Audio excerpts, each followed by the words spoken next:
Est-ce que vous êtes bien là?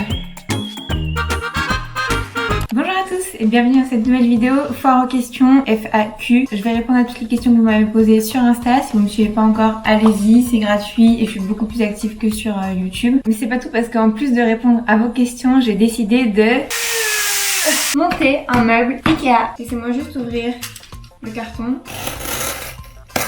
Ce meuble, vous le connaissez déjà, hein, c'est le Alex. Tout le monde le connaît et tout le monde l'a, je crois. D'ailleurs, il est tellement connu. Là, c'est dangereux. D'ailleurs, il est tellement connu chez Ikea qu'ils lui ont donné un prénom carrément.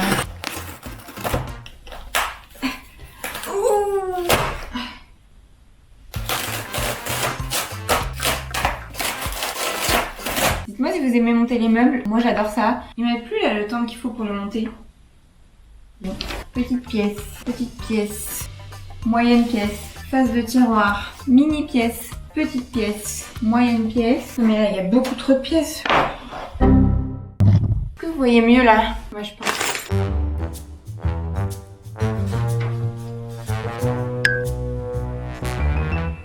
Quel est ton prochain voyage? Prochaine destination? Une idée de ta prochaine destination? Et ben, je pense que je vais grave vous décevoir parce que pas du tout.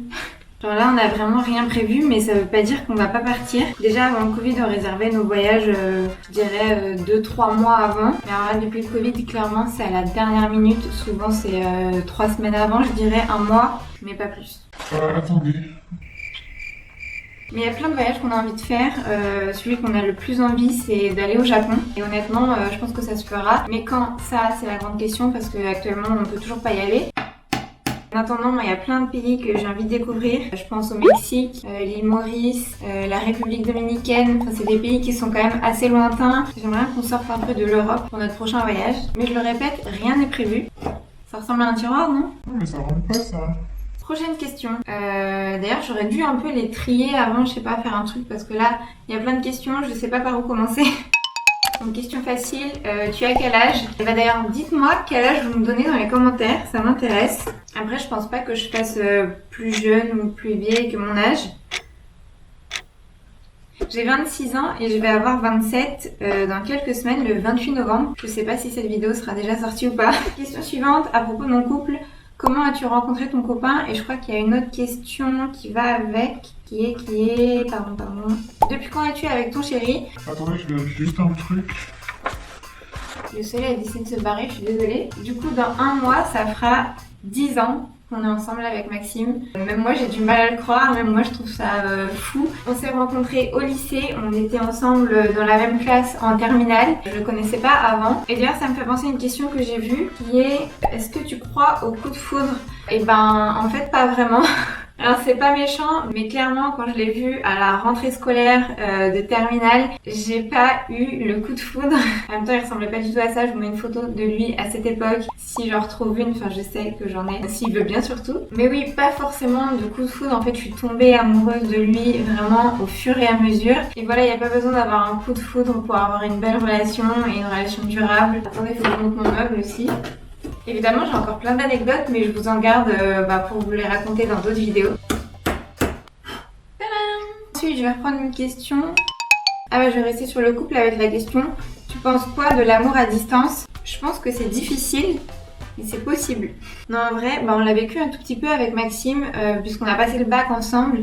Et juste après le bac, moi, je suis montée sur Paris. Lui est resté à Laval, qui est notre ville d'origine, pour faire un BTS. Et à ce moment-là, du coup, on était à distance. Alors, ça s'est bien passé parce que voilà, on savait que ça allait durer que 2 ans, qu'après son BTS, il allait me rejoindre à Paris. Et puis Laval, c'est pas le bout du monde, hein. C'était à l'époque, c'était à 2h30 de train, hein. Maintenant, je crois que c'est passé à 1h30. Mais je rentrais, en fait, super souvent sur Laval pour le voir. Ouais, je me rappelle plus, mais peut-être pas tous les week-ends, mais au moins un week-end sur 2, ça c'est sûr. Donc ouais, je pense que c'est possible si...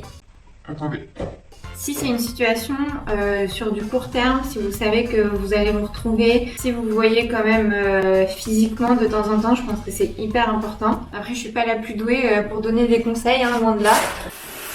Prochaine question. Est-ce que t'as déjà envoyé des nudes? Eh bien non, jamais, jamais, jamais. En fait, j'ai jamais pris de photos de moi nue. Les photos les plus sexy, elles sont toutes sur Instagram, donc c'est pas si sexy que ça non plus. Je pense que ça m'angoisserait beaucoup de savoir que quelqu'un a des photos de moi nue dans des poses suggestives ou bizarres ou je ne sais quoi. Mais encore une fois, ça n'est jamais arrivé, donc j'ai pas ce problème. Après, évidemment, j'ai rien contre ceux qui font ce genre de photos. Chacun fait ce qu'il veut dans sa vie, hein, tout simplement. Prochaine question. Combien d'enfants aimerais-tu avoir? Alors la réponse va peut-être vous étonner, mais 0. Oh non, j'ai loupé une étape. Vraiment, j'ai aucun désir d'enfant, vraiment pas du tout. D'ailleurs, j'ai souvent eu l'impression d'être un peu différente de tout le monde à ce niveau-là. Mais je trouve que de plus en plus, c'est accepté le fait de pas avoir envie d'avoir des enfants. Et je sais même pas si je saurais vraiment dire pourquoi je veux pas d'enfants. Je pense que j'ai pas ce désir maternel, cet instinct maternel, je sais pas si ça existe vraiment. Enfin, pour moi, c'est le fait d'être attendri devant un bébé, de le trouver mignon, de vouloir s'en occuper. C'est pas quelque chose qui m'intéresse, mais pas du tout. C'est-à-dire que quand je vois des vidéos, des photos d'enfants, je trouve pas ça mignon. Je suis souvent un peu mal à l'aise avec les enfants. C'est pas fait pour moi. Après, c'est ce que je pense maintenant. Je sais que dans la vie, on peut changer d'avis. Donc, je dis pas que j'aurai jamais d'enfants, mais alors clairement, c'est pas du tout prévu pour au moins, je sais pas, les 5 prochaines années, quoi. Le deuxième tiroir. Hop, désolée, j'ai été recharger la batterie. On continue. Alors, j'ai des petites questions à propos de YouTube. Quel genre de vidéo préfères-tu tourner?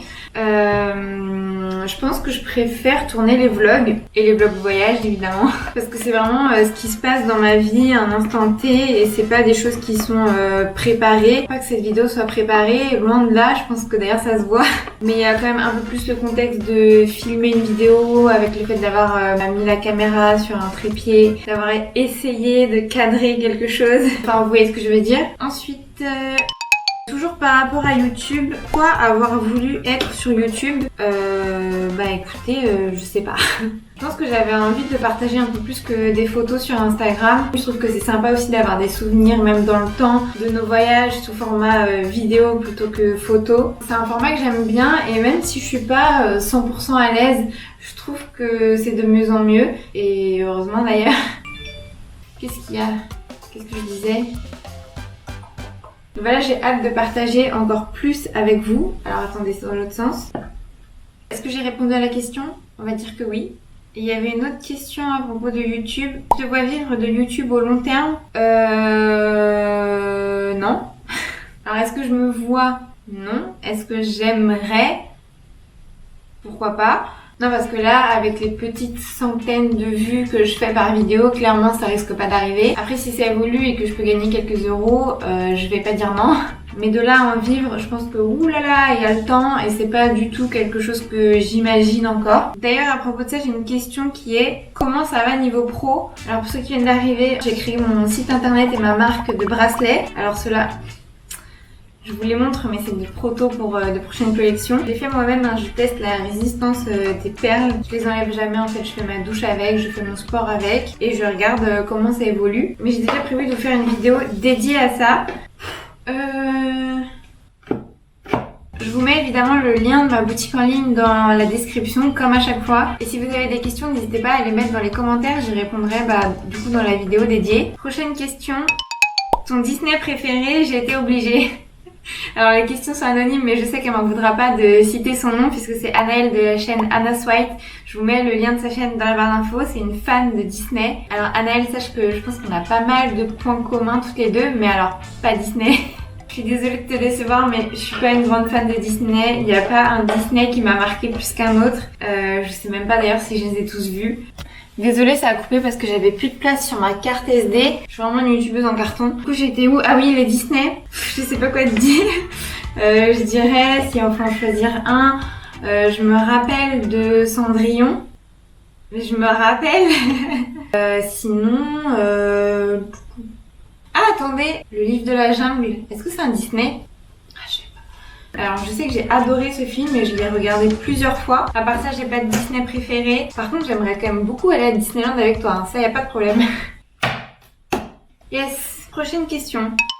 Tu as fait quoi comme étude? Alors j'ai fait un bachelor e-commerce, e-marketing dans une école qui s'appelle Sup de Web à Paris. À l'époque, c'était vraiment l'une des seules écoles qui proposait un cursus web. Donc c'est pas un diplôme qui est reconnu par l'État encore, je crois. Si je dis pas de bêtises. Franchement, c'était pas mal parce que j'ai appris les bases dans pas mal de choses, que ce soit Photoshop, Illustrator, les bases du codage, les bases du web marketing, même si c'est un milieu qui évolue super rapidement. Et croyez-moi, il y a quand même des différences entre la théorie et la pratique. Prochaine question. Tu es plus salé ou plus sucré? Alors là, pas de doute possible, je suis team sucré à fond. Si je pouvais ne manger que du sucré toute la vie, je le ferais. Non, peut-être pas quand même parce que j'ai une question aussi qui est ton plat préféré. Clairement, c'est la raclette, donc ça colle pas. Non mais en vrai, le sucré, c'est toute ma vie. Je préfère largement un paquet de bonbons qu'un paquet de chips. Chacun ses goûts, dites-moi en commentaire si vous êtes team sucré ou team salé. Troisième tiroir de fait. Prochaine question. La chose dont tu es le plus fier, attention, je vais être très gnangnan, c'est mon couple. Je suis fière de lui, je suis fière de ce qu'on est devenu, je suis fière de notre relation, voilà. Question suivante. Que fais-tu comme sport? Pas grand chose. J'essaye de faire 2 à 3 séances de sport par semaine et en fait je mets des vidéos sur YouTube et je les fais dans mon salon devant ma télé. J'aime bien les vidéos de Growing Ananas, mais à part ça vraiment je fais rien du tout. Quand j'étais à Paris, j'aimais beaucoup faire les cours de, pour ceux qui connaissent, Body Attack et Body Pump, mais ici il n'y a pas. Ou alors faut faire 20 minutes de route et ça me fait chier. Ah si, après le week-end on fait souvent des randonnées avec Maxime, je pense que c'est considéré comme un sport du coup. On a la chance d'habiter dans une région où il y a beaucoup de randonnées à faire, donc on en profite quoi. Quatrième tiroir. On passe au dernier tiroir. Raconte-nous une mésaventure de voyage. C'est vrai que quand j'ai vu cette question, je me suis dit, en vrai, il nous est jamais rien arrivé de fou. Pourtant, on a pas mal voyagé. Après, c'est vrai qu'on prépare toujours assez bien nos voyages. Je réserve à l'avance tout ce que je peux réserver parce que déjà, ça me rassure. Et aussi, je trouve qu'on profite mieux sur place plutôt que de chercher sur place quoi faire. Du coup, c'est vrai qu'il ne nous est pas arrivé grand chose. Je vais vous raconter rapidement la dernière petite mésaventure qui s'est extrêmement bien finie. C'était l'année dernière quand on partait à Paros en Grèce. Donc on avait un vol Lyon-Athènes et un autre Athènes-Paros. Et donc on arrive à l'aéroport de Lyon, tout va bien, on s'enregistre, on passe la sécurité, on embarque, il ferme les portes, tout le monde est assis, prêt à décoller. Et le pilote nous dit « Écoutez, l'avion a un problème, donc on va essayer de le résoudre avant de décoller. » C'est mieux quand même. Donc de là on se dit ok, pourquoi pas, on va peut-être avoir quelques minutes de retard. Mais les minutes passent, 10 minutes, 20 minutes, une demi-heure. Je pense qu'on a dû attendre genre 45 minutes avant qu'ils reprennent la parole et qu'ils disent écoutez, on n'arrive pas à réparer le problème, donc pour des raisons de sécurité, on ne va pas utiliser cet avion. Je vous invite à débarquer et à attendre l'arrivée d'un autre avion qu'on pourra utiliser. Donc là, du coup, on se rend compte qu'on n'aura jamais la correspondance à l'aéroport d'Athènes. Et effectivement, c'est ce qui est arrivé puisque le vol a eu, je sais plus, genre 5 ou 6 heures de retard, un truc comme ça. On est arrivé en fin d'après-midi, il n'y avait plus de vol pour Paros. Donc on a été obligé de reprendre des billets pour le lendemain et de dormir sur place à Athènes. Et il faut savoir que l'aéroport d'Athènes est quand même assez loin du centre d'Athènes et qu'au niveau de l'aéroport, il n'y a qu'un seul hôtel qui est un hôtel 5 étoiles, genre un Hilton ou une connerie du genre. Et c'est la seule option pour dormir à l'aéroport. Et du coup, quand on est à Athènes, on essaye d'appeler Transavia pour savoir si ils vont nous rembourser la nuit d'hôtel parce que ça nous fait un peu chier de payer 200 € la nuit. Et puis au téléphone, ils nous disent on n'en sait rien, il faudra que vous fassiez la demande de remboursement sur le site. On peut pas vous dire à l'avance. Mais en vrai, on n'avait pas beaucoup d'autres choix, donc on a pris la nuit d'hôtel à 200 €. Alors l'hôtel était incroyable, on a passé vraiment une superbe nuit. Le lit était dingue, il y avait même le petit déjeuner en chambre, c'était vraiment incroyable. Et au final, tout s'est bien terminé parce que Transavia nous a remboursé l'hôtel et le petit déjeuner. Et nos cartes bancaires, d'ailleurs ça, il faut que vous le sachiez, si vous partez en vacances et que vous avez des galères comme ça, regardez si vous n'avez pas une assurance avec votre carte bancaire. Nous, c'est ce qu'on avait avec ma carte bancaire et la carte bancaire de Maxime. Du coup, les assurances nous ont remboursé le billet d'avion et l'hôtel. On a même gagné un peu d'argent finalement, ce qui est complètement fou. Finalement, c'était pas tant une galère que ça. Tous les tiroirs sont finis. Ah, ton voyage de rêve. Alors, en voyage de rêve, je pense à quelque chose qui est inaccessible financièrement. Et je pense du coup à Tahiti, Bora Bora. Bah, je pense que j'ai regardé une fois les billets d'avion, ça m'a calmée. Je sais pas si un jour j'aurai les moyens de m'offrir un voyage comme ça, mais du coup, ça serait ça mon voyage de rêve. Tac. Là, on passe aux choses sérieuses, ça rigole plus. Ah, j'ai chaud. Next. Je vous ai grave abandonné là, désolée, je vais regarder les questions. La dernière chose que tu as fait pour la première fois, je trouve que c'est une trop bonne question en vrai. Attendez, laissez-moi réfléchir. Qu'est-ce que j'ai fait pour la première fois? Je pense à un truc mais je vais pas pouvoir le dire en vidéo. Bah si, ce week-end on a été faire du badminton avec Maxime. Alors c'est pas la première fois que je fais du badminton, mais c'est la première fois qu'on a loué un terrain pour tous les deux et qu'on en a fait ensemble. Ça compte ou pas? C'est vraiment pas incroyable. Hein. Et du coup je vous invite à réfléchir vous-même la dernière fois que vous avez fait quelque chose pour la première fois. C'était quoi? Dites-le moi dans les commentaires, en vrai ça m'intéresse. Aouh! Ok, je reprends un peu les questions. Il me reste quelques-unes. À quand la sextape? Alors je dirais pas qui a posé la question, hein, mais t'inquiète, je te l'enverrai en avant-première. On a les amis qu'on mérite, hein, n'est-ce pas? Ah, ça m'a glissé des mains. Regardez cette merveille. Je regarde si j'ai répondu à toutes vos questions. Ah non, il y en a une que j'ai pas répondu. Est-ce que tu as déjà volé quelque chose? Oui. Une seule fois, j'ai volé, enfin, on a volé avec Maxime un porte-clés à New York. Je sais même pas s'il s'en souvient, mais c'était sur la petite île avec la Statue de la Liberté. Il y avait un magasin de souvenirs et là-bas, on a volé un porte-clés. Je crois que c'était un porte-clés où il y avait écrit Maxime dessus, un truc du genre. Il y avait tout un espace avec des porte-clés. Je suis même pas sûre qu'il y avait des codes barres ou des trucs comme ça dessus. Il y avait pas de prix, il y avait rien. Il y avait un monde de fou dans la boutique. Je pense qu'on était aussi un peu en retard parce qu'on devait reprendre le bateau et voilà, on a pris le porte-clés et on est parti. Mais à part ça, c'est tout, hein, je vous jure. Et voilà. Ah, j'ai fini. Du coup, c'est la fin de cette vidéo. J'espère qu'elle vous aura plu, que vous aurez pu en apprendre un peu plus sur moi, même si j'ai toujours du mal un peu à parler de moi et de ma vie. J'espère au moins que j'ai répondu à toutes vos questions. Si c'est le cas, n'hésitez pas à me laisser un petit like, un petit commentaire, à vous abonner. Et on se retrouve pour une prochaine vidéo. Ciao, ciao!